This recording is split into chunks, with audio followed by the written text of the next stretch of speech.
ઉમરેઠ ખાતે વિભાજન વિભીષિકા સ્મૃતિ દિવસ નિમિત્તે મશાલ રેલી યોજાઈ। ભાજપા શહેર યુવા મોરચા દ્વારા નગરમાં મશાલ રેલીનું આયોજન થયું। નગરપાલિકા સ્કૂલથી શરૂ થઈ બાટવાડા ખાતે સમાપન કરવામાં આવ્યું। અખંડ ભારતની સ્મૃતિમાં રાષ્ટ્રવાદી વિચારધારાથી આ રેલી યોજાઈ। ભાજપા આગેવાનો, કાર્યકરો અને નગરજનો મોટી સંખ્યામાં રેલીમાં જોડાયા હતા। ઉમરેઠ ખાતે વિભાજન વિભીષિકા દિવસના નામથી શહેરમાં રેલીનું આયોજન કરવામાં આવ્યું હતું। 1947 રોજ અખંડ ભારતમાંથી ભારતના વિભાજન થયું।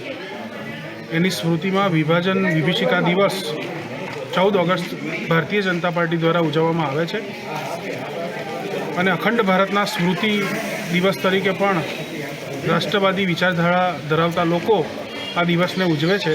જેના અનુસંધાને ઉમરેઠ શહેર અને તાલુકા યુવા મોરચા દ્વારા આજે મશાલ રેલીનું આયોજન કરવામાં આવ્યું હતું અને ઉમરેઠ નગરમાં ફરી અને સુરેશ ભટ્ટની ખાંભીએ ભાટવાડામાં એનું સમાપન કરવામાં આવ્યું છે।